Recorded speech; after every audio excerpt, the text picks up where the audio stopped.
पिता परमेश्वर और प्रभु यीशु मसीह के नाम में आप सबका स्वागत है।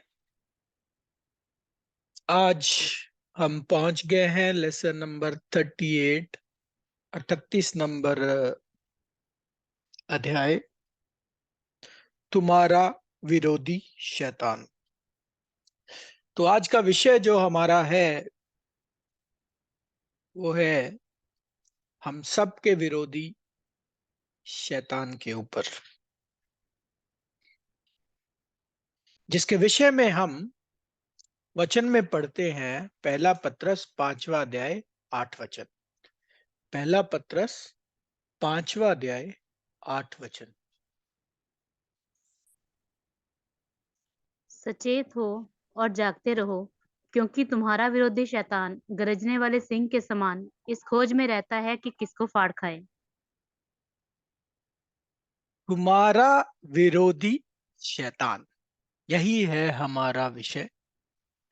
और यहाँ पे प्रेरित पौलुस बोलते हैं, बताते हैं कि एक सच्चे मसीह का आत्मिक दुश्मन जो है, विरोधी एनिमी, हमारा जो दुश्मन है, शैतान है। कौन है ये शैतान? कैसा दिखता है ये शैतान? क्या जानते हैं हम इसके बारे में? और क्यों परमेश्वर, जिनके बारे में हम जानते हैं कि वो सर्वशक्तिमान परमेश्वर है, प्रेम रखने वाले परमेश्वर हैं, उन्होंने ऐसी शक्ति को अनुमति क्यों दे रखी है? इस विरोधी को, इस शैतान को, इस दुश्मन को परमेश्वर ने क्यों अनुमति दे रखी है? बहुत सारे, मतलब ज्यादातर मसीहियों का मानना है कि शैतान जो है वो अमर आत्मा है। मतलब वो मरेगा नहीं, शैतान मरता नहीं है, मरेगा नहीं।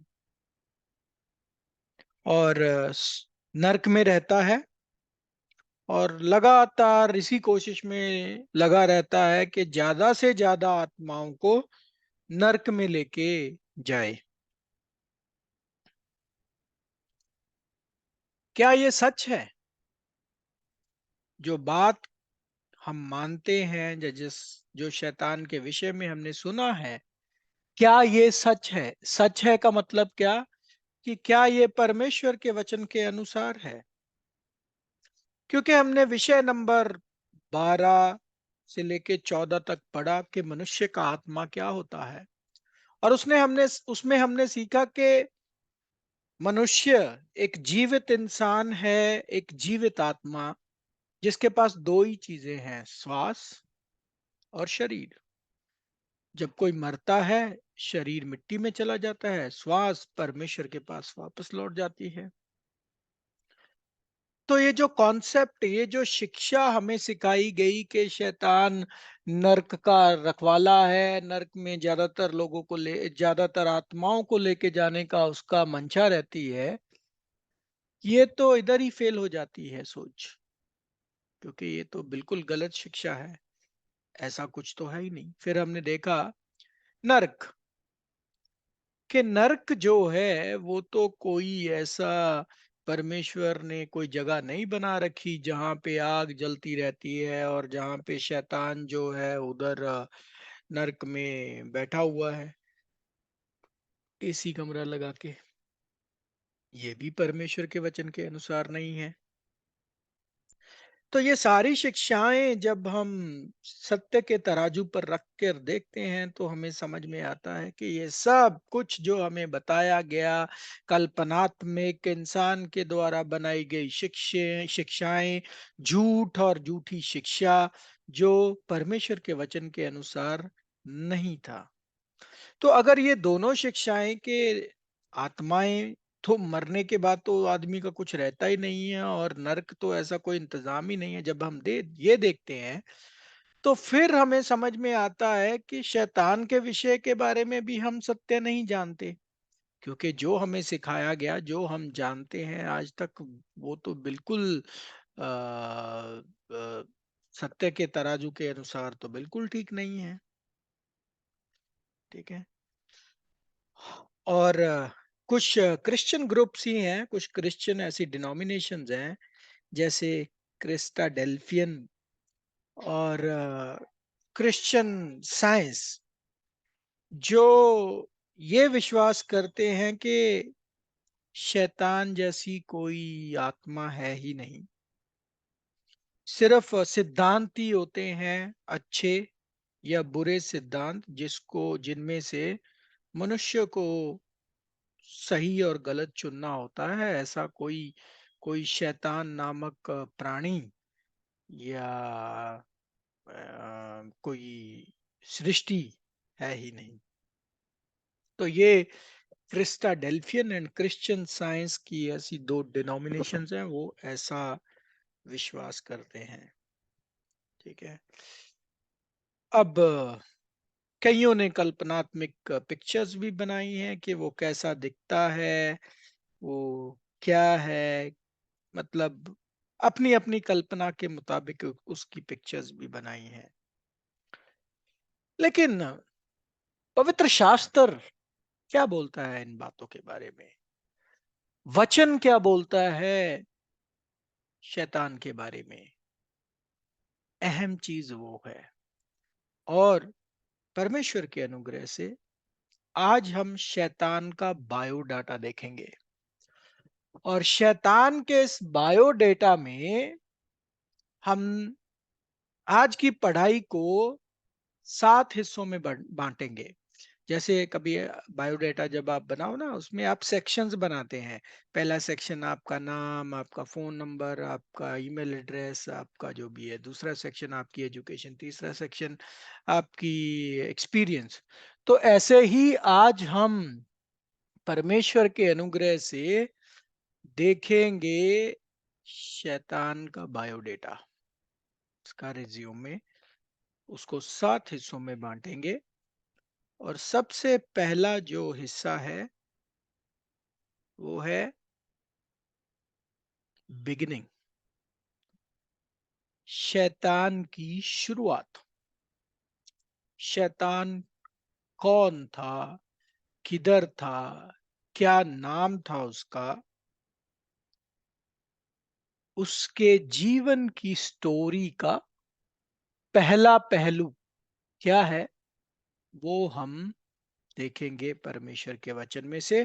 तो चलिए पहले सेक्शन में, जिसका नाम है बिगिनिंग, शुरुआत, शैतान की शुरुआत, पढ़ते हैं वचन उसके लिए। यशाया 14:12। यशाया 14:12। हे भोर के चमकने वाले तारे, तू कैसे आकाश से गिर पड़ा है। तू जो जाति जाति को हरा देता था, तू अब कैसे काटकर भूमि पर गिराया गया है। तो हे भोर के तारे, लूसीफर आकाश से कैसे गिर गया। तो गिरना जो शब्द है, गिरना शब्द का भाव से क्या हमें समझ में आता है कि पहले वो किसी ऊंचाई पर था, लेकिन फिर वो नीचे गिर गया। ऊंचाई से जब आप गिरते हो, इसका मतलब आपका कुछ लेवल था, लेकिन आप उस लेवल से गिरे। वो देखेंगे कैसे, क्यों, किधर गिरा। लेकिन पहले नोट कीजिए इस वचन में उसका नाम लूसीफर। और Lucifer son of the morning.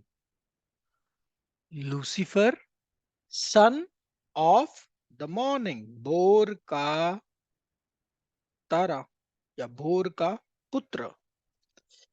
तो लूसीफर शब्द जो है, उसका मतलब क्या होता है? क्योंकि लूसीफर था उसका नाम, उसका मतलब होता है ब्राइटनेस। लूसीफर का मतलब होता है ब्राइटनेस, मींस चमक। चमक। तो जब परमेश्वर ने उसको नाम दिया चमक, लूसीफर, इसका मतलब कि लूसीफर जो था वो परमेश्वर की एक बनाई हुई महिमा वाली सृष्टि थी। मतलब ग्लोरियस क्रिएशन ऑफ गॉड, परमेश्वर की बनाई हुई महिमा वाली सृष्टि, जिसका नाम था लूसीफर। और लूसीफर का मतलब होता है चमक, ब्राइटनेस। और दूसरी चीज क्या हम नोट करते हैं कि उसको बोला है भोर का पुत्र, सन ऑफ द मॉर्निंग। भोर का मतलब होता है शुरुआत। तो लूसीफर परमेश्वर की क्रिएशन की शुरुआत की सृष्टि है। और लूसीफर जो था बड़ी खास सृष्टि था, बड़ी खास, स्पेशल। कैसे? हमने पढ़ा था लेसन नंबर 24 में, जब हमने पुत्र के विषय में पढ़ाई की, कि लूसीफर परमेश्वर के द्वारा बनाई हुई इनडायरेक्ट, डायरेक्टली परमेश्वर ने सिर्फ प्रभु यीशु मसीह को बनाया, लेकिन प्रभु यीशु मसीह के द्वारा शुरुआती सृष्टियों में से जो उन्होंने बनाया उसमें से एक था लूसीफर। तो लूसीफर जो था वो शुरुआती सृष्टि थी, जो मतलब ये बोले कि प्रभु यीशु मसीह ने अपने काम की शुरुआत में बनाया जिसको। तो वो वचन भी हमने पढ़ा था यूहन्ना 1:3 में, कि सब कुछ तो प्रभु यीशु मसीह के द्वारा उत्पन्न हुआ, सब कुछ उन्हीं के द्वारा, और उसमें से कोई भी वस्तु उनके बिना उत्पन्न नहीं हुई। तो प्रभु यीशु मसीह के द्वारा ही लूसीफर को बनाया गया। और प्रभु यीशु मसीह जो थे वो तो हम जानते हैं, परमेश्वर की पहली और अंतिम सृष्टि थे। प्रभु यीशु मसीह का नाम भी क्या था पता है? Bright and morning star. मतलब प्रकाशित वाक्य 22:16 में पढ़े, भोर का चमकता हुआ तारा। प्रभु को टाइटल मिला भोर का चमकता हुआ तारा, और शैतान का टाइटल है son of the morning, son of the morning. तो अगर हम ये बोले कि लूसीफर जो था, शुरुआत में जो तारे थे, मॉर्निंग के जो तारे थे, उनमें से एक लूसीफर था। दो मेन तारे थे, एक मिकाएल था, एक लूसीफर था। मिकाएल हम जानते कौन, और लूसीफर हम जानते कौन। तो ये क्या करते थे? अयूब 38वां अध्याय 7 वचन, अयूब 38:7। जबकि भोर के तारे एक संग आनंद से गाते थे और परमेश्वर के सब पुत्र जय जयकार करते थे। भोर के तारे एक संग गाते थे। भोर के तारे एक संग गाते थे का मतलब क्या? ये कौन से तारे? लूसीफर और मिकाएल, दोनों साथ में मिलकर परमेश्वर की महिमा करते थे। लूसीफर शुरुआत में, जब वो गिरा नहीं था, उससे पहले जब उसको परमेश्वर ने बनाया ही था, क्या था टैलेंट उसके पास, क्या थे स्किल्स उसके पास? हम पढ़ते हैं वचन में, इजिकियल 28वां अध्याय 12 से लेके 15। इजिकियल 28 का 12 से लेके 15। हे मनुष्य के संतान, सोर के राजा के विषय में विलाप का गीत बनाकर उससे कह, परमेश्वर यहोवा ये कहता है, तू तो उत्तम से भी उत्तम है, तू बुद्धि से भरपूर और सर्वांग सुंदर है। तू परमेश्वर की अदन नामक बारी में था। तेरे पास आभूषण, माणिक्य, पुखराज, हीरा, फिरोजा, सुलेमानी मणि, यशब, नीलमणि, मरकत और लाल सब भांति के मणि और सोने के पहरावे थे। तेरे डफ और बांसुलियां तुझी में बनाई गई थीं। जिससे दिन जिस दिन तू सिरजा गया था, उस दिन वे भी तैयार की गई थी। तू सुरक्षा करने वाला अभिषिक्त करूब था। मैंने तुझे ऐसा ठहराया कि तू परमेश्वर के पवित्र पर्वत पर रहता था। तू आग सरीखे चमकने वाले मणियों के बीच चलता फिरता था। जिस दिन से तू सिरजा गया और जिस दिन तक तुझ में कुटिलता ना पाई गई, उस समय तक तू अपनी सारी चाल चलन में निर्दोष रहा। तो इन वचनों में ध्यान दीजिए जरा। वचन नंबर 13 में बोला, तू अदन की वाटिका में था। ये देखिए सबूत। अब तू अदन की वाटिका में था। तू अभिषिक्त करूबी। करूबी समझते हैं? देखो, एंजल्स जो होते हैं ना, परमेश्वर के जो एंजल्स, मिकाइल का नाम था आर्क एंजल। आर्क एंजल, है ना। और करूबी उससे थोड़ा डाउन होते हैं। मतलब एंजल्स की कैटेगरीज होती हैं। कैसे होते हैं? आर्क एंजल, केरुब, सेराफम, एंजल्स, ऐसे एंजल्स की अलग अलग कैटेगरी होती हैं। और ये जो करूबी होते थे ना, ये स्पेशल एंजल्स होते थे। नॉर्मल एंजल नहीं होते थे, ये स्पेशल एंजल्स होते थे। और ये तो ऐसा था जिसको अनॉइंटिंग की गई थी, परमेश्वर ने इसको अनॉइंटिंग दी थी। परमेश्वर ने इसको अदन की वाटिका की जिम्मेदारी दी थी। और क्या, हर तरह का टैलेंट देखो। Every precious stone, sardis, topaz, diamond, beryl, onyx, jaspers, fire, है ना।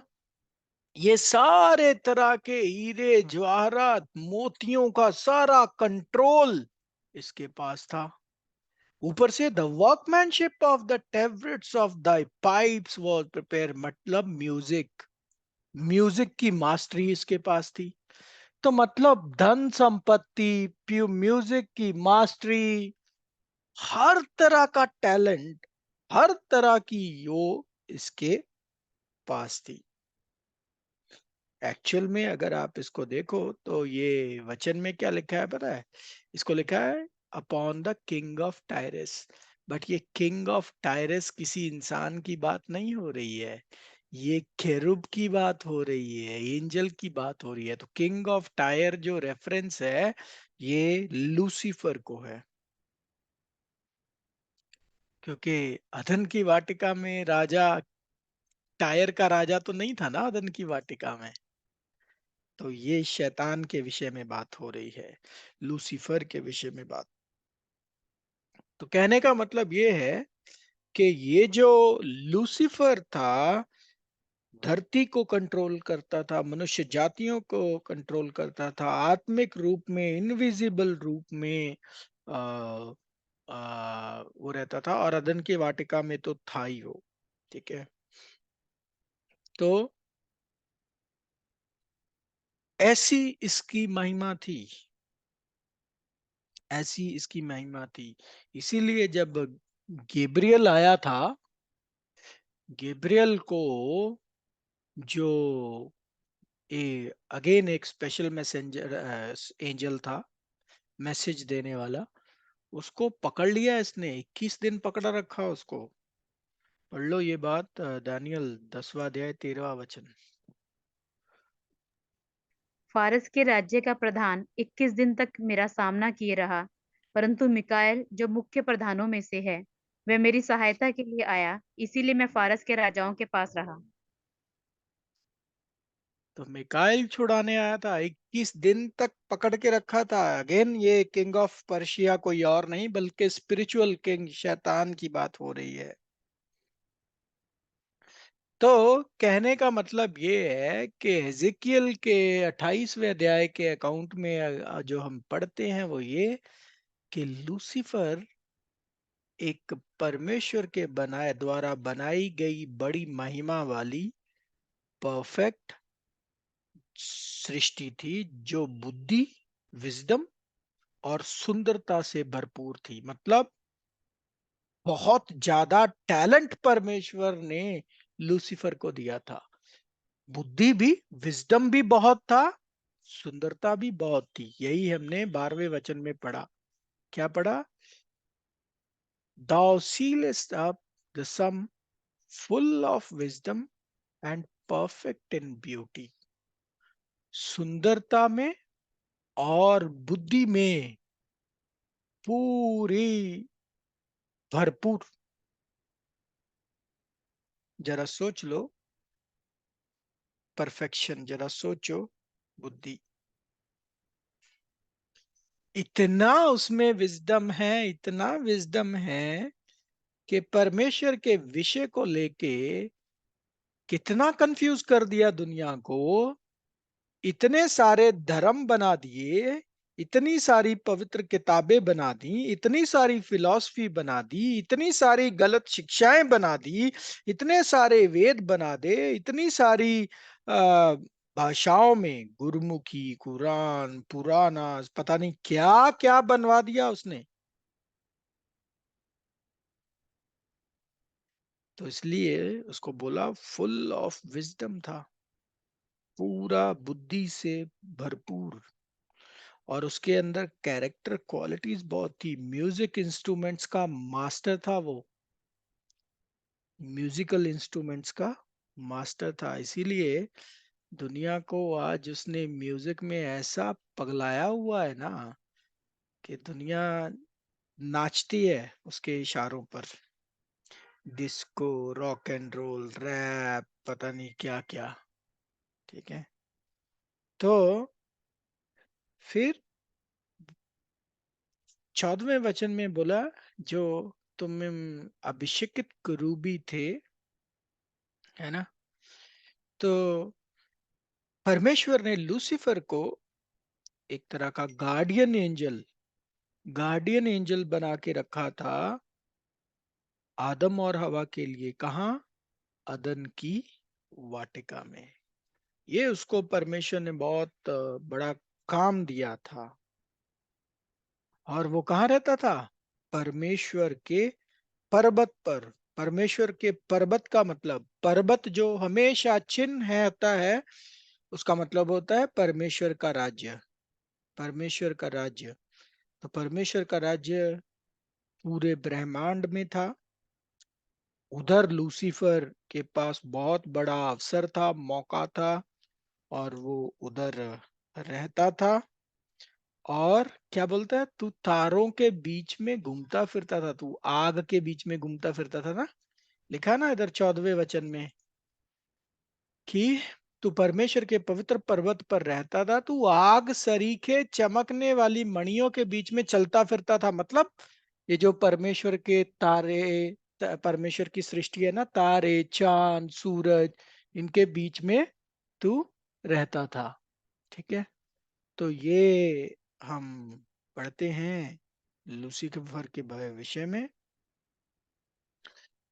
तो ये सब कुछ था, लेकिन तब तक तुझ पर परमेश्वर का अनुग्रह था जब तक तेरे में कुटिलता नहीं पाई गई। देखो, इतना सब कुछ था परफेक्शन में, लेकिन एक समय आया उसके अंदर कुटिलता पाई गई। वो कुटिलता क्या थी वो हम देखेंगे शैतान के, लूसीफर के बायोडेटा के दूसरे सेक्शन में। और दूसरे सेक्शन का नाम है गिरना। पहला सेक्शन था बिगिनिंग, शुरुआत, और दूसरे सेक्शन का नाम है गिरना। शैतान का गिरना। कैसे गिरा वो, कैसे शैतान बना, लूसीफर से शैतान कैसे बना। पढ़ते हैं हम वचन में, इजिकियल 28वां अध्याय 17 वचन। अब क्या कुटिलता पाई गई और कैसे वो गिरा, अभी हम पढ़ते हैं। सुंदरता के कारण तेरा मन फूल उठा था और वैभव के कारण तेरी बुद्धि बिगड़ गई थी। मैंने तुझे भूमि पर पटक दिया और राजाओं के सामने तुझे रखा कि वे तुझको देखें। इस वचन का मतलब क्या है? इस वचन में एक रहस्य है, एक सीक्रेट है कि लूसीफर कैसे गिरा। चलो समझने की कोशिश करते हैं।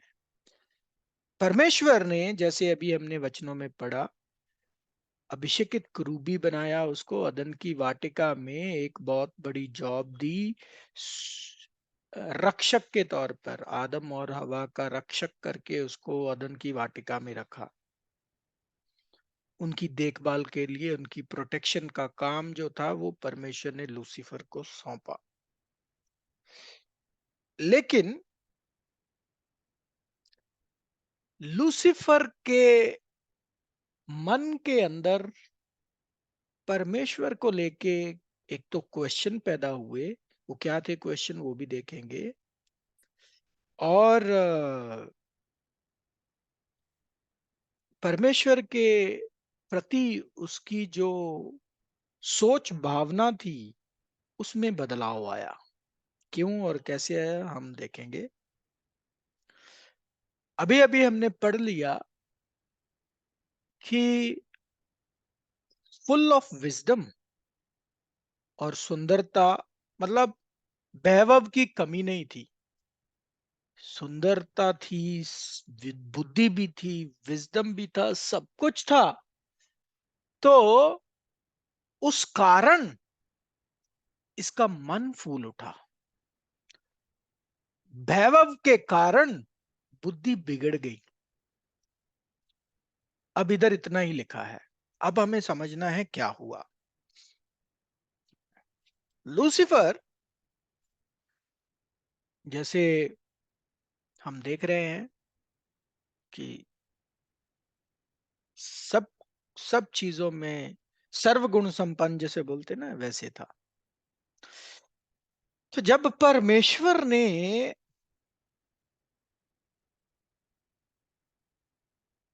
आदम को बनाने का फैसला किया और बोला, आदम, इस पृथ्वी पर तू राजा बन, मैं तुम्हें राज्य सौंपता हूं। जब पहला कारण शैतान का परमेश्वर के प्रति, क्या बोलते हैं, दुर्भावना पैदा होने का पहला कारण ये था कि जब उसने देखा कि परमेश्वर ने उसे इग्नोर करके एक मनुष्य जो सुंदरता में, वैभव में, बुद्धि में उससे बहुत कम था, उसको चुन लिया। किस चीज के लिए? पृथ्वी पर राज्य करने के लिए। ये बात से लूसीफर को बड़ी निराशा हुई। ये बात से लूसीफर को बहुत निराशा हुई कि भाई, मैं बुद्धि में, वैभव में इतना सक्षम, इतना मेरे अंदर भर भर कर ज्ञान है, और परमेश्वर ने पृथ्वी पर जो राज्य करने के लिए चुना, वो चुना आदम को। तो वो वचन तो आप जानते ही हो, उत्पत्ति 1:28। तो जब ये बात शैतान को पता चली, शैतान के मन के अंदर कड़वाहट पैदा हुई परमेश्वर को लेके कि परमेश्वर ने मुझे क्यों नहीं चुना। और कड़वाहट और निराशा उसके अंदर भावनाओं के रूप में आ गई।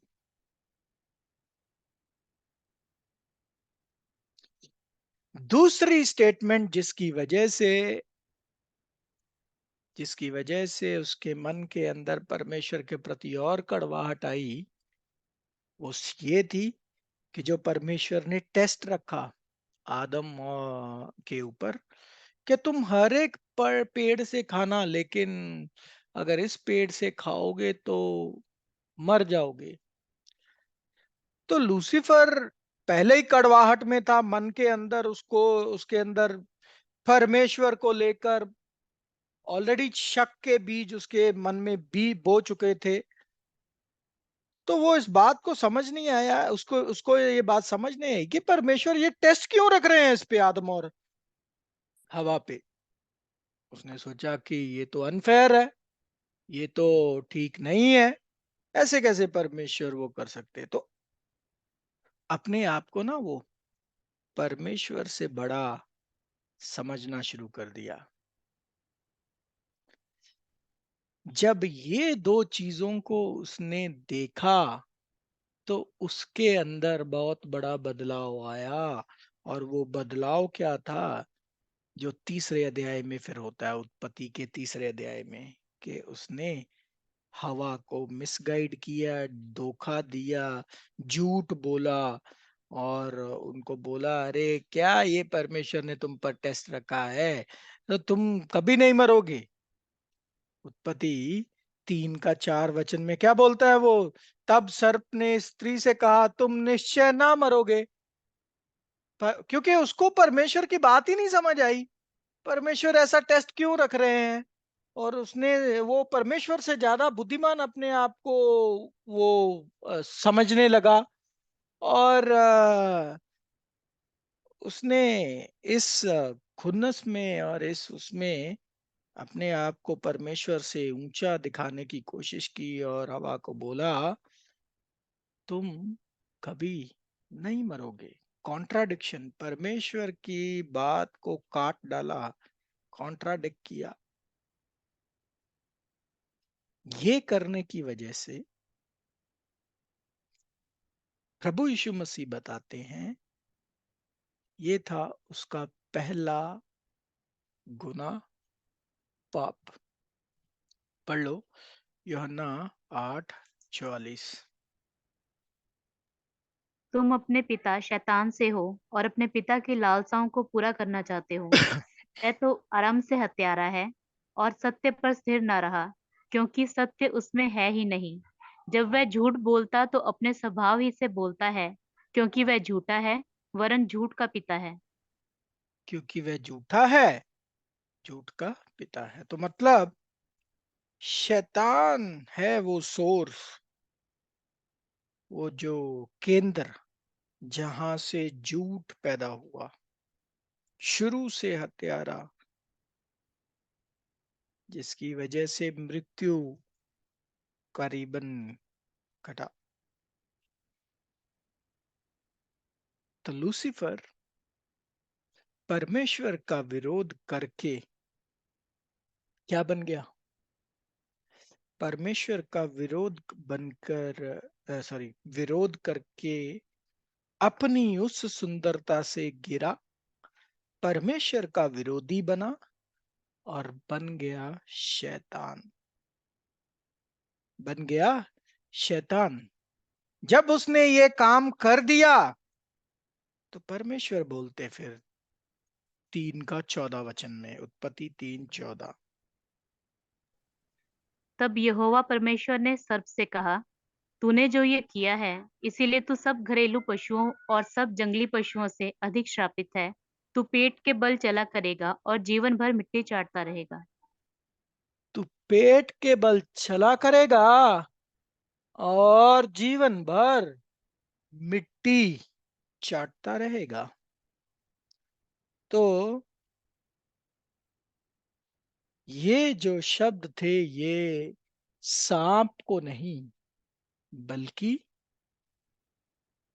शैतान के विषय में शब्द हैं। ये भविष्यवाणी थी, ये भविष्यवाणी थी परमेश्वर ने शैतान के विषय में की, चिन्हात्मक भाषा में, कि तू पेट के बल चलेगा। मतलब पेट के बल चलेगा का मतलब क्या होता है पता है? देखो, आपने इस पृथ्वी पर बहुत सारी सृष्टियां देखी हैं, ठीक है? तो इन सृष्टियों में हम क्या देखते हैं? 4 टांग वाली सृष्टियां हैं, 2 टांग वाली सृष्टियां हैं, 6 टांग वाली सृष्टियां हैं, 1 टांग वाली भी सृष्टि नहीं है। तो इनमें से सबसे ज्यादा महिमा किसकी? जो 2 टांग पर चलते मनुष्य की महिमा सबसे ज्यादा, उससे कम किसकी? 4 टांग वालों की। लेकिन जिनकी महिमा है ही नहीं बिल्कुल, जो रेंगने वाले, जो जो पृथ्वी पर रेंगते हैं, जिनकी टांग ही नहीं है, उनकी उनकी कोई मतलब महिमा ही नहीं है। तो परमेश्वर ने शैतान को क्या बोला, तू हमेशा पेट के बल चलेगा, मतलब हमेशा निरादर की परिस्थिति में रहेगा। तुम्हें हमेशा निरादर की आंखों से ही देखा जाएगा, डिसऑनर। तेरी जिंदगी अब के बाद हमेशा भर तू निरादर की परिस्थिति में रहेगा। तेरा कोई ऑनर नहीं होगा, आदर नहीं होगा। ठीक है। तू हमेशा क्या करेगा, मिट्टी खाएगा, मतलब अब से तेरी एंट्री जो है, जहां पे तू घूमता फिरता था ना मणियों के बीच में, दूसरे और पहले आकाश में तेरी एंट्री बंद, और तू हमेशा मिट्टी के वातावरण में रहेगा, मतलब पृथ्वी के वातावरण में रहेगा, तीसरे आकाश में रहेगा। पहले और दूसरे आकाश में अब तेरी एंट्री बिल्कुल नहीं होगी। तो परमेश्वर ने शैतान के ऊपर रिस्ट्रिक्शन लगा दी। और इस बात को प्रभु ने देखो कितने सुंदर शब्दों में बताया। लूका 10वां अध्याय 18वां वचन, लूका 10 का 18। उसने उनसे कहा, मैं शैतान को बिजली के समान स्वर्ग से गिरा हुआ देख रहा था।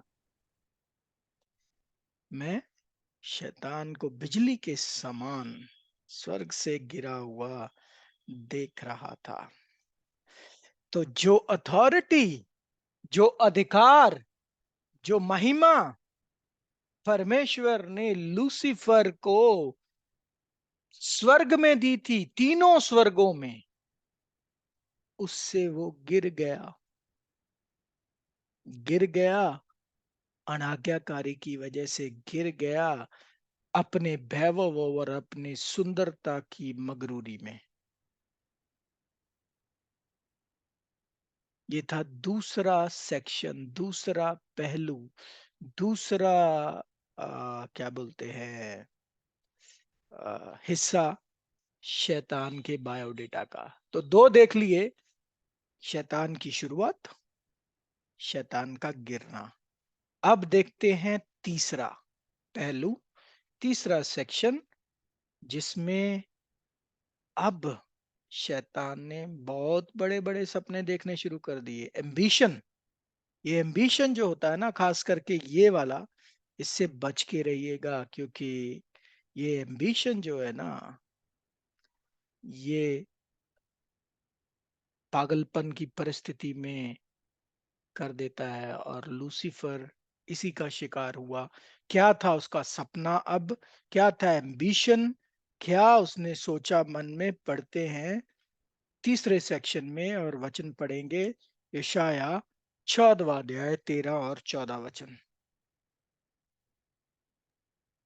तू मन में कहता तो था, मैं स्वर्ग पर चढ़ूंगा, मैं अपने सिंहासन को परमेश्वर के तारागण से अधिक ऊंचा करूंगा और उत्तर दिशा की छोर पर सभा के पर्वत पर विराजूंगा। मैं मेघों से भी ऊंचे ऊंचे स्थानों के ऊपर चढ़ूंगा, मैं परम प्रधान के तुल्य हो जाऊंगा। तो क्या क्या सपने देखने शुरू कर दिए। ये था उसका सपना। अपने मन में उसने क्या बोला, मैं क्या करूंगा, स्वर्ग पर चढ़ूंगा, मैं अपने सिंहासन को परमेश्वर के तारागण से अधिक ऊंचा करूंगा। बाप रे बाप, जरा देखो कितना बड़ा एम्बिशन पैदा हो गया इस लूसीफर के मन के अंदर। तो ये शैतान की पहली डिजायर, अदन की वाटिका में गिरने के बाद, कि मैं परमेश्वर के तारागण से भी ऊंचा सिंहासन अपना करूंगा। मतलब सीधे शब्द, दूसरे शब्दों में बोले तो मैं सारी चीजों को कंट्रोल करूंगा, आत्म देखने वाली भी और ना देखने वाली भी। मनुष्य जाति को मैं कंट्रोल करूंगा, और उसने किया भी। चारों संगठनों को उसने, पृथ्वी को अपने कंट्रोल में किया। किया या नहीं किया। तो ये शैतान ने किया। फिर बोलता है परमेश्वर के तारागण से अधिक ऊंचा करूंगा। तो कौन है परमेश्वर के तारागण? स्टार्स ऑफ परमेश्वर। कौन कौन है परमेश्वर के तारागण? परमेश्वर के तारागण इधर ये देखे जाने वाले तारों की बात नहीं हो रही है। ये उस मॉर्निंग स्टार की बात हो रही है, प्रभु यीशु मसीह और गेब्राइल और वो सारे परमेश्वर के जो एंजल्स हैं जिनको स्टार्स बोला जाता है, उनसे भी ऊंचा बनूंगा। ये शैतान ने अपने मन के अंदर सोचा। कुछ वचन पढ़ लेंगे, उससे हमें आइडिया लगेगा। कोलोशियों पहला अध्याय 16 वचन। कलोशियों 1 का 16। क्योंकि उसी में सारी वस्तुओं की सृष्टि हुई, स्वर्ग की हो अर्थात पृथ्वी की, देखी या अनदेखी, क्या सिंहासन, क्या प्रभुताएं, क्या प्रधानताएं, क्या अधिकार, सारी वस्तुएं उसी के द्वारा और उसी के लिए सृजी गई हैं। तो ये सारी चीजें जो हैं परमेश्वर के तारों के विषय में है। और वो कौन है? वो तारे कौन है? आ, इफिसियों पहला अध्याय 21 वचन। सब प्रकार की प्रधानता और अधिकार और सामर्थ्य और प्रभुता के और हर एक नाम के ऊपर, जो ना केवल इस लोक में पर आने वाले लोक में भी लिया जाएगा, बैठाया। तो ये तारा कौन है? ये तारे कौन है? प्रभु यीशु मसीह और प्रभु यीशु मसीह के साथ उनकी बॉडी कलीसिया। और शैतान ने सोचा कि मैं इनसे भी ऊंचा अपना सिंहासन करूंगा। और फिर किधर बैठूंगा? मैं उत्तर दिशा की ओर बैठूंगा। किधर? उत्तर दिशा की ओर। अभी उत्तर दिशा की ओर पता कौन बैठता है? और उत्तर दिशा की शोर पर सभा के पर्वत पर बिराजूंगा। पता कौन बैठता है उत्तर दिशा में? चलो आज ये भी आपको बताते हैं उत्तर दिशा में कौन बैठता है। भजन संगीता 48 का 2 पढ़िए। सिय्योन पर्वत ऊंचाई में सुंदर और सारी पृथ्वी के हर्ष का कारण है। राजाधिराज का नगर उत्तरी सिरे पर है। सियोन पर्वत ऊंचाई में सुंदर और सारी पृथ्वी के हर्ष का कारण है। राजा दिराज का नगर उत्तरी सिरे पर है। ये परमेश्वर के सिंहासन की बात हो रही है। और जब उत्तर दिशा बोला जाता है तो इसका मतलब परमेश्वर के सिंहासन की बात हो रही है। परमेश्वर उत्तर दिशा की ओर विराजमान है। पढ़ लें भजन संगीता 75 6 और 7। क्योंकि बढ़ती ना तो पूरब से ना पश्चिम से और ना जंगल की ओर से आती है, परंतु परमेश्वर ही न्यायी है। वह एक को घटाता और दूसरे को बढ़ाता है। Promotion cometh neither from the east nor from the west nor from the south। बढ़ोती ना तो पूरब से ना पश्चिम से ना दक्षिण से। कौन सी दिशा बची? उत्तर। उत्तर से आती है परमेश्वर की मोर से मिलने वाली प्रमोशन। तो ये शैतान जो बोल रहा है ना, मैं उत्तर की दिशा की ओर अपना सिंहासन विराजमान करूंगा, उधर बैठा करूंगा, इसका मतलब उसकी नजर परमेश्वर के सिंहासन पे थी, क्योंकि परमेश्वर उत्तर दिशा की ओर बैठते हैं। तो इसीलिए शैतान ने इतने सारे धर्म भी बना लिए। और फिर आप देख ही रहे हो कैसे बोलता है, मैं बादलों की ऊंचाइयों से ऊंचा होऊंगा, मैं अति महा पवित्र जैसा बन जाऊंगा, अत महान जैसा बन जाऊंगा। इधर लिखा ना, उसके सपने में जो हमने पढ़ा, क्या बोलता है? मैं परम प्रधान के तुल्य हो जाऊंगा। तो परम प्रधान कौन? मोस्ट हाई कौन? स्वर्गीय पिता परमेश्वर जैसा बोला मैं बन जाऊंगा, स्वर्गीय पिता परमेश्वर जैसा बनूंगा।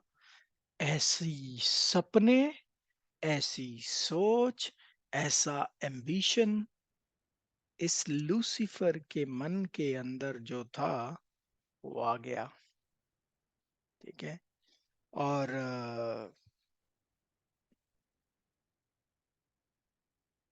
इसकी एग्जाम्पल आपको बताता हूं। शैतान जो है इतना चालाक है, इतना चालाक है। परमेश्वर ने जो अपना नाम बताया वो था I am what I am. मैं जो हूं सो हूं। और I am what I am, पता किधर यूज, किन्होंने यूज किया? रीबॉक के जूते बनाने वालों ने इस टाइटल को इस्तेमाल किया। तो शैतान ने उस महान और अति पवित्र नाम को खराब करने का पूरा प्रयत्न किया है कि इंसानों ने उसको इस्तेमाल, उस नाम को इस्तेमाल करना शुरू कर दिया। तो ये था तीसरा सेक्शन शैतान के बायोडाटा का, जिसमें क्या देखते हैं हम? वो बोलता है मैं परमेश्वर जैसा बनूंगा, परमेश्वर जैसा सिंहासन रखूंगा, सबसे ऊंचा हूंगा मैं। ऐसे सपने, ऐसे एम्बिशंस उसके अंदर आ गए। चौथा सेक्शन, चौथा सेक्शन के शैतान ने सपना तो रखा, लेकिन फिर सपने को एग्जीक्यूट किया। चौथा सेक्शन जिसे बोलते शैतान का राज। तो वो राज जो परमेश्वर ने आदम को दिया था, जाओ पृथ्वी पर राज्य करो, वो शैतान ने छीन लिया आदम से। आदम को गुलाम बना लिया अपना, और खुद राज्य करना शुरू कर दिया। हम जानते हैं, फिसियो दूसरा अध्याय 2 वचन पढ़ लें। जिनमें तुम पहले इस संसार की रीति पर और आकाश के अधिकार के अधिपति अर्थात उस आत्मा के अनुसार चलते थे जो अब भी आज्ञा ना मानने वालों में कार्य करता है।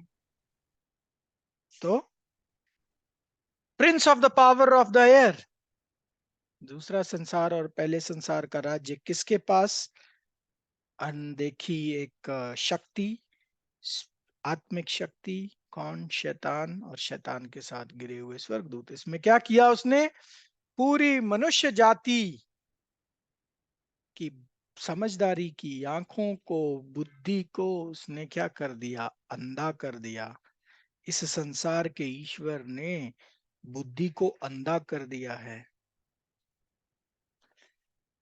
और प्रभु ने भी यूहन्ना 14:30 में बताया, मैं अब से तुम्हारे साथ और बहुत बातें ना करूंगा, क्योंकि इस संसार का सरदार आता है।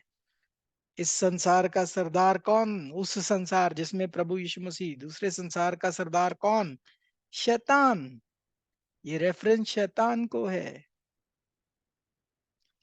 और हाँ, हम जानते हैं कि तीसरे संसार का अधिकार प्रभु के पास होगा, लेकिन पहले और दूसरे संसार का अधिकार शैतान ने शैतान को शैतान ने छीन लिया। मतलब परमेश्वर ने अनुमति दी, शैतान ने छीन लिया धोखे से और चालाकी से, अपनी उस क्राफ्टीनेस से। तो ये है चौथा सेक्शन, जिसमें हम देखते हैं कि शैतान राज्य करना शुरू हो गया पृथ्वी पर। उसने राज्य करना शुरू कर दिया। अब राज्य जो किया, उसमें भी क्या किया उसने में हमने पांचवें सेक्शन में पढ़ेंगे, जिसका नाम है धोखा, डिसेप्शंस। धोखा दे दे के, धोखा कर करके, गुमराह कर करके लोगों को, गलत गलत सलाहें दे दे के, झूठ झूठ बोलकर, एक दूसरे के साथ अन्याय करके, ये सारी चीजों, ट्रिक्स को इस्तेमाल करके उसने अपने इस किंगडम को, इस राज्य को बढ़ाया। दूसरा पत्रस दूसरा अध्याय 4 वचन पढ़ लेते हैं।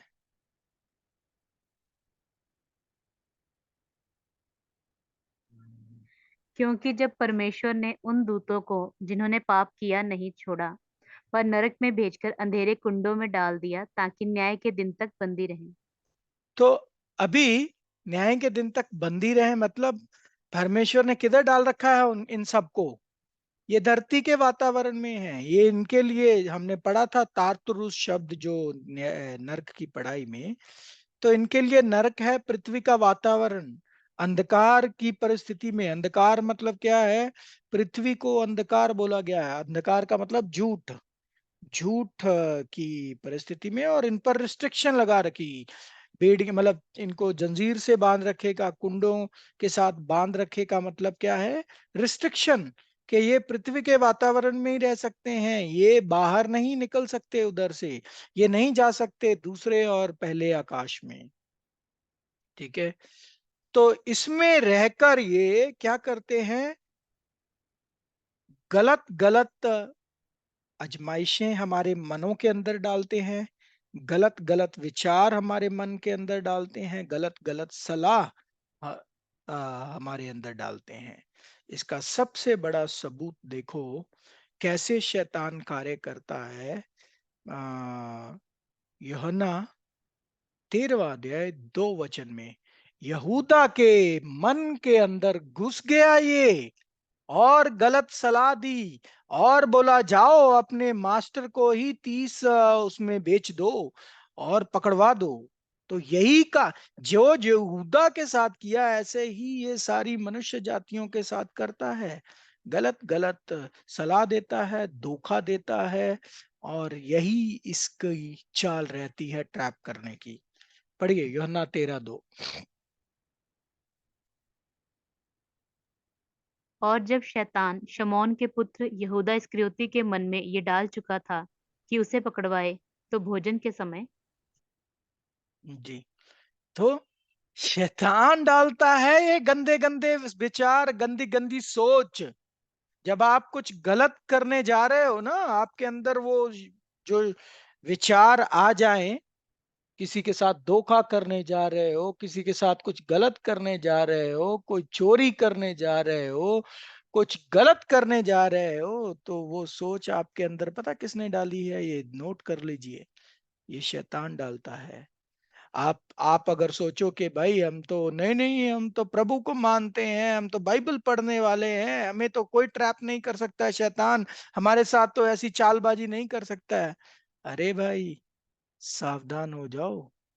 उसने तुम्हारे मास्टर को ट्रैप करने की कोशिश की थी, समझे? तो आप लोग चीज ही क्या हो? आपके मास्टर पे अटैक किया था उसने। तो उससे बचना है तो सिर्फ और सिर्फ वो शस्त्र और वस्त्र जिनका जिक्र प्रेरित पौलुस ने किया है वो पहनकर रखने पड़ेंगे, नहीं तो उसके अटैक से नहीं बच सकते। आपकी और मेरे बस की बात नहीं है उसके अटैक से बचना।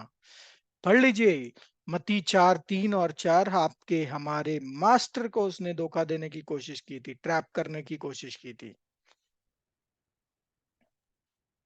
तब परखने वाले ने पास आकर उससे कहा, यदि तू परमेश्वर का पुत्र है, तो कह दे कि ये पत्थर रोटियां बन जाएं। यीशु ने उत्तर दिया, लिखा है, मनुष्य केवल रोटी ही से नहीं, परंतु हर एक वचन से जो परमेश्वर के मुख से निकलता है जीवित रहेगा। तो ये है उसकी चाल। धोखा देगा, ट्रैप करेगा आपको, यही उसकी चाल है। जिस जैसे आप गिर सकते हो आपको वो वैसे ही गिराएगा। उसको सब पता है हमारी कमजोरियां क्या है, हम कहाँ गिरेंगे, कैसे गिरेंगे, सब जानता है वो। तो डिसेप्शन, धोखा है उसके, क्या बोलते हैं, उसके राज के चलने का। ऐसे ही वो राज्य करता है। बुरी बुरी आदतें, गैम्बलिंग, स्मोकिंग, ड्रिंकिंग, बुरे बुरे काम, झूठ, ये सब सब की सब चीजें उसके ट्रैप का हिस्सा है। ठीक है।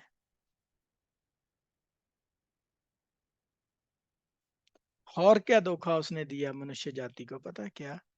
मूर्तियां बनवा के कंफ्यूज कर दिया दुनिया को। परमेश्वर के विषय को लेकर, दुनिया परमेश्वर के विषय को लेकर कंफ्यूज हो गई। पढ़िए भजन संगीता 96 का 5। भजन संगीता 96:5। क्योंकि देश-देश के सब देवता तो मूरतें ही हैं, परंतु यहोवा ही ने स्वर्ग को बनाया है। For all the gods of the nations are idol, क्योंकि देश देश के देवता तो मूर्तें ही हैं। तो मतलब परमेश्वर ने स्वर्ग बनाया, लेकिन ये देवी देवताएं जो हैं वही तो देशों देशों के वो हैं। ऐसा धोखा, ऐसी शिक्षाएं पैदा की शैतान ने, जिसके चलते बड़ी सारी पवित्र किताबें बन गई। इस धर्म की वो, उस धर्म की ये। तो ये सब शैतान ने बड़ा क्राफ्टिकली और बड़ा चालाकी से किया। और ये छोड़ो, दुनिया तो छोड़ो, उसने क्रिश्चियंस को नहीं छोड़ा, और क्रिश्चियन भी अंधे हुए पड़े हैं। क्रिश्चियंस को पता नहीं है कि शैतान काम कैसे करता है। तो वचन पढ़ लो अब, दूसरा कुरिन्थियों 11वां अध्याय 14 और 15 वचन। पौलुस क्या बोलता है शैतान के विषय में। और ये कुछ अचंभे की बात नहीं, क्योंकि शैतान आप भी ज्योतिमय स्वर्गदूत का रूप धारण करता है। इसीलिए यदि उसके सेवक भी धार्मिकता के सेवकों जैसा रूप धरें, तो कुछ बड़ी बात नहीं, परंतु उनका अंत उनके कामों के अनुसार होगा। अचंभे की बात नहीं है। शैतान ज्योतिमयी स्वर्गदूत का रूप धारण करता है। ज्योतिमयी स्वर्गदूत कौन? प्रभु यीशु मसीह का रूप धारण करता है। इसलिए ये इसमें बात पे भी कोई हैरानी नहीं कि उसके स्वर्गदूत जो हैं, उसके सेवक जो हैं, वो भी धर्मी दिखे, उसके उनका रूप अच्छा दिखे। इसमें कोई बड़ी बात नहीं है। तो याद रखो प्यारे भाइयों और बहनों, शैतान घुस गया कलीसिया में क्या बन के? यीशु बन के। चमत्कार किए, सारे काम जो प्रभु यीशु मसीह कर सकते थे, करते थे, वो सब उसने करने शुरू किए। चमत्कार तक किए उसने। आप सोच रहे हो वो कैसे चमत्कार कर सकता है? अरे भाई, वैसे ही चमत्कार कर सकता है, वो भी कर सकता है। क्या चमत्कार खाली मसीहियों के अंदर होते हैं? दूसरी जातियों या दूसरी उसमें नहीं होते क्या? उधर उधर कौन मसीह करते? प्रभु यीशु मसीह करते क्या जाके? नहीं। शैतान ने बहुत बड़ा धोखा धर्म का पैदा किया, और उसने देखा कि ये यार मसीह लोग तो ये जान जाएंगे परमेश्वर के बारे में सत्य। तो उसने बोला चलो मसीहियों को ही करप्ट करते हैं। और प्रभु ने इसके बारे में बहुत सुंदर दृष्टांत बोला। बोला एक मालिक था खेत का, खेत में अच्छा बीज बोया, काम में जब सो गए, दुश्मन आया और उसमें गंदा बीज बोच गया। तो उसी खेत में, उसी कलीसिया में गलत शिक्षा का बीज शैतान ने फैलाना शुरू किया। खुद तो नहीं फैलाएगा ना, अपने बंदों को छोड़ेगा। और वही हुआ कि कलीसिया 99.99% क्रिश्चियन जो हैं सत्य से दूर रह गए, और वो विश्वास करना शुरू कर दिए शैतान के धोखों पर। क्योंकि शैतान को पहचान नहीं सकते थे। शैतान तो प्रभु यीशु मसीह बना हुआ था, प्रभु यीशु मसीह बन के काम कर रहा है, आज भी कर रहा है। और अनफॉर्चुनेटली जिन्हें शायद आप क्या बोलते हैं, परमेश्वर के सेवक मानते हैं, आप को शायद एहसास हो किसी दिन के, अरे ये तो शैतान के सेवक थे, ये तो शैतान के सेवक थे। असली ज्योति, सच्ची ज्योति कौन है? प्रभु है असली ज्योति। पढ़ लीजिए यूहन्ना 1:9। सच्ची ज्योति जो हर एक मनुष्य को प्रकाशित करती है, जगत में आने वाली थी। तो सच्ची ज्योति कौन? प्रभु यीशु मसीह। और उस ज्योति की कॉपी बन गया कौन? शैतान। इधर बोला ना, ज्योतिमय स्वर्गदूत का रूप धारण करता है। ज्योतिमय स्वर्गदूत कौन? प्रभु यीशु मसीह। तो प्रभु यीशु मसीह बनकर कलीसिया में काम करना शुरू कर दिया। इतना धोखा, इतने गलत शिक्षा पैदा कर दी कि 5,000 से ज्यादा डिनोमिनेशंस बन गई। और परिस्थिति ऐसी हो गई, प्रेरित पौलुस ने उसी वक्त भविष्यवाणी कर दी, और आज 2000 साल बाद तो और ज्यादा बदतर परिस्थिति है। क्या बोला प्रेरित पौलुस? दूसरा कुरिन्थियों 11वां अध्याय 4वां वचन। यदि कोई तुम्हारे पास आकर किसी दूसरे यीशु का प्रचार करे जिसका प्रचार हमने नहीं किया, या कोई और आत्मा तुम्हें मिले जो पहले ना मिला था, या और कोई सुसमाचार जिसे तुमने पहले ना माना था, तो तुम्हारा सहना ठीक होता। यदि कोई तुम्हारे पास आकर किसी दूसरे यीशु का, जिसका प्रचार हमने नहीं किया, या कोई और आत्मा तुम्हें मिले जो पहले ना मिला था, या कोई और सुसमाचार जिसे तुमने पहले ना माना था, तो तुम्हारा सहना ठीक। मतलब सत्य लेकर कोई आए तो उसको आप शक की नजर से देखते हो, लेकिन झूठ लेकर कोई आए, किसी और यीशु का प्रचार, शैतान का प्रचार लेकर कोई आपके पास आता है, हाँ ये सही है। लेकिन अगर सत्य की बात, तो नहीं नहीं नहीं, कुछ तो गड़बड़ लग रही है, कुछ तो इसके अंदर वो है। तो ये दूसरा यीशु कौन है? ये दूसरा यीशु प्रभु यीशु मसीह का बहरूपिया है, शैतान, जो कलीसिया में बैठकर काम कर रहा है। वो शिक्षाएं दे रहा है जो प्रभु से नहीं मिली। वो सुसमाचार दे रहा है जो छुड़ौती का सुसमाचार नहीं। ठीक है? तो इसलिए सावधान हो जाओ, और प्रभु की इस भविष्यवाणी को याद रखो। प्रभु ने क्या बोला? मत्ती 7वां अध्याय 22 और 23 वचन।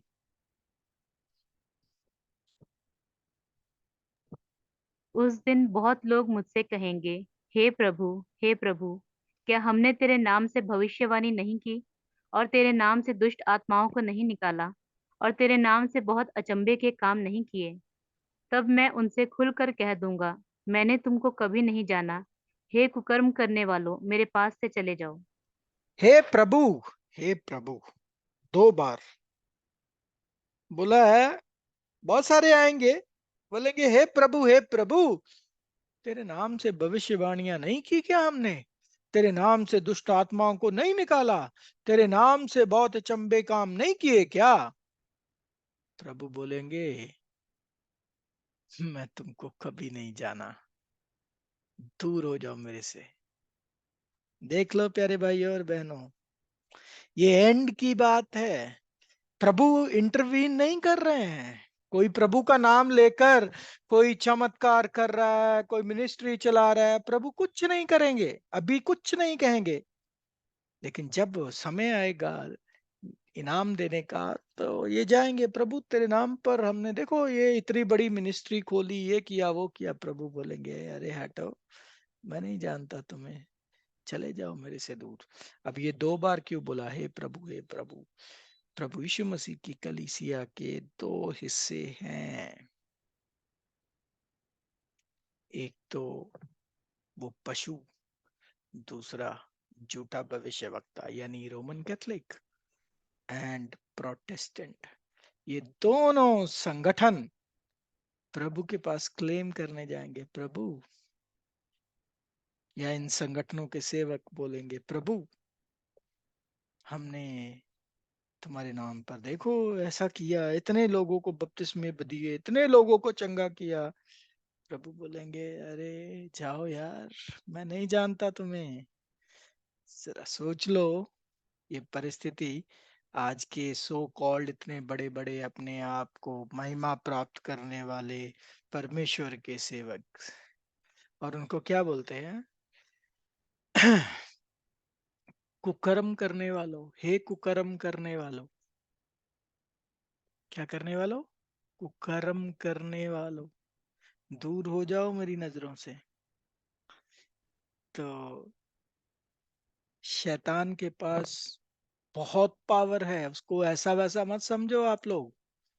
बहुत शक्तिशाली है वो भी चमत्कार कर सकता है।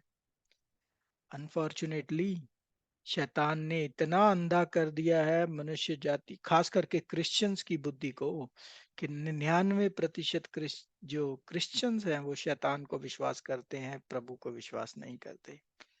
चमत्कारों पर विश्वास है, झूठी शिक्षाओं पर विश्वास है। प्रेरित पौलुस बोलता है दूसरा कुरिन्थियों 2 का 11, कि दूसरे लोग तो उसके धोखे में आ सकते हैं लेकिन हम तो अनजान नहीं है। जी पढ़िए। कि शैतान का हम पर दाव ना चले, क्योंकि हम उसकी युक्तियों से अनजान नहीं। अ, आपको भी समझ आ रही होगी आज परमेश्वर के अनुग्रह से। तो उसकी युक्तियों से जो अनजान रहते हैं उनको दाव लगा के वो पकड़ लेता है, लेकिन जो सावधान रहते हैं, जिनको उनकी युक्तियों का पता है, वो उससे बचे रहते हैं। तो ये है पांचवा पड़ाव या पांचवा सेक्शन उसके बायोडेटा का, जिसमें हमने देखा कैसे शैतान धोखा देके ट्रैप करता है लोगों को। सातवां पड़ाव अब चलते हैं शैतान की स्टोरी के अंत की ओर के। अब क्या होगा? तो सातवें पड़ाव में क्या होगा, पढ़ते हैं हम छठे सेक्शन में। और छठे सेक्शन का नाम है बांधना, शैतान को बांधना। और कौन करेंगे ये बांधने का काम? पढ़िए प्रकाशित वाक्य 20 का 2 और 3। और उसने उस अजगर अर्थात पुराने सांप को, जो शैतान है, पकड़कर 1000 वर्ष के लिए बांध दिया और उसे अथाह कुंड में डालकर बंद कर दिया और उस पर मोहर कर दी, कि वह 1000 वर्ष के पूरे होने तक जाति जाति के लोगों को फिर ना भरमाए। इसके बाद अवश्य है कि थोड़ी देर के लिए फिर खोला जाए। तो शैतान को बांधा जाएगा। कौन बांधेंगे? हमारे प्रभु दूसरे आगमन के बाद 1000 साल के लिए शैतान को पकड़कर बांध देंगे। और उस समय के दौरान फिर क्या होगा? जब शैतान को बांध दिया जाएगा तो परमेश्वर फिर सारी मनुष्य जाति को, जो जी उठेंगे मर के, उनको सबको उन बाइबल, परमेश्वर के वचन की शिक्षा देंगे। उनकी आंख, मतलब समझदारी, जिसको करप्ट कर दिया, जिसको अंधा कर दिया था शैतान ने बुद्धि को, उसको खोला जाएगा। पढ़िए यशाया 29 का 18 से लेकर 20 वचन।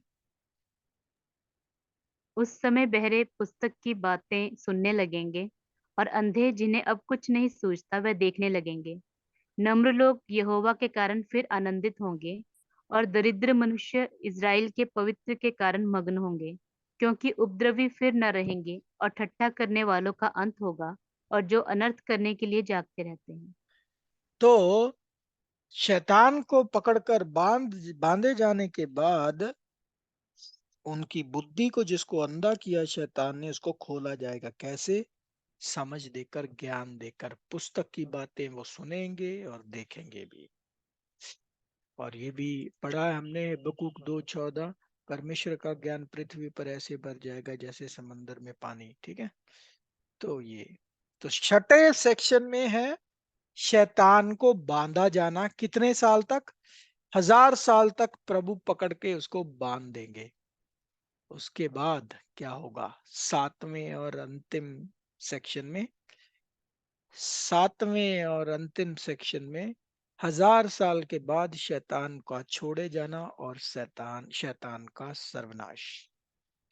1000 साल के बाद, छोड़े जाने के बाद शैतान का सर्वनाश। तो पढ़िए प्रकाशित वाक्य 20:3, जिसमें हम देखते हैं कि 1000 साल के बाद थोड़ी देर के लिए शैतान को फिर छोड़ दिया जाएगा, खोल दिया जाएगा। पढ़िए। और उसे अथाह कुंड में डालकर बंद कर दिया और उस पर मोहर कर दी, कि वह 1000 वर्ष के पूरे होने तक जाति जाति के लोगों को फिर ना भरमाए। इसके बाद अवश्य है कि थोड़ी देर के लिए फिर खोला जाए। तो खोल दिया जाएगा थोड़े समय के लिए, लेकिन अब जो खोला जाएगा ना, इसमें इसके बाद थोड़े समय के बाद शैतान को परमेश्वर हमेशा के लिए मिटा देंगे, नाश कर देंगे, खत्म कर देंगे। कैसे? पढ़िए प्रकाशित वाक्य 20वां अध्याय 9 वचन। और वे सारी पृथ्वी पर फैल जाएंगी और पवित्र लोगों की छावनी और प्रिय नगर को घेर लेंगी और आग स्वर्ग से उतरकर उन्हें भस्म करेगी। तो 1000 साल के बाद फिर से क्या होगा जब शैतान को छोड़ा जाएगा?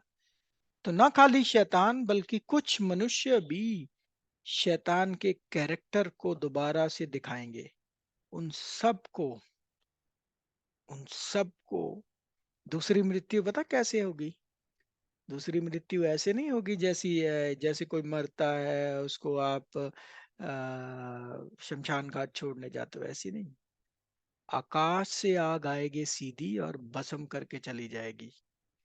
ये एक एक आप तस्वीर इसमें देख लो और शैतान के विषय में देख लो। इजिकियल जो हमने पढ़ा था 28वां अध्याय, उसमें 18 और 19 वचन में।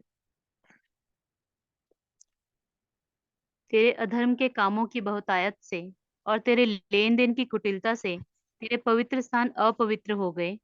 इसीलिए मैंने तुझ में से ऐसी आग उत्पन्न की जिससे तू भस्म हुआ, और मैंने तुझ सब देखने वालों के सामने भूमि पर भस्म कर डाला है। देश देश के लोगों में से जितने तुझे जानते हैं सब तेरे कारण विस्मित हुए। तू भय का कारण हुआ है और फिर कभी पाया न जाएगा। मतलब खत्म। आग आएगी आकाश से जिसे इलेक्ट्रोक्यूशन बोलते हैं और भस्म करके चली जाएगी। ये होगी दूसरी मृत्यु। ठीक है। और परमेश्वर शैतान को हमेशा के लिए खत्म कर देंगे। जैसे अभी हमने वचन में पढ़ा, फिर तू दोबारा ना पाया, फिर कभी पाया ना जाएगा। मतलब खत्म। परमेश्वर पूरी तरह शैतान की स्टोरी को खत्म कर देंगे। तो प्यारे भाइयों बहनों, परमेश्वर के अनुग्रह से आज हमने जाना शैतान की स्टोरी कैसे शुरू हुई और कैसे अंत होगा, ये भी परमेश्वर ने हमें बता दिया। सचमुच ये हम सब लोगों के लिए चेतावनी है कि घमंड और घमंड के नतीजों या उन रास्तों पर चलने का या परमेश्वर के विरोधता करने का, परमेश्वर के विरुद्ध चलने का अंजाम क्या होता है। तो परमेश्वर हम सबको अनुग्रह दे और हमारी मदद करे ताकि हम वफादार बने और इस बीमारी को जो शैतान के कैरेक्टर में पाई गई, इससे हम बचे रहें। ये हमारी इच्छा, हमारी कामना आप सबके लिए है, हमारी प्रार्थना आप सबके लिए है। परमेश्वर ही अपने वचनों के साथ आप सबको आशीष दे, आप सबको अनुग्रह मिले। इस लेसन को दोबारा से पढ़िए, सुनिए। कोई प्रश्न है तो पूछिए। आप सबका समय देने के लिए आप सबका धन्यवाद। परमेश्वर ही आप सबको आशीर्वाद दें। Thank you and Lord bless.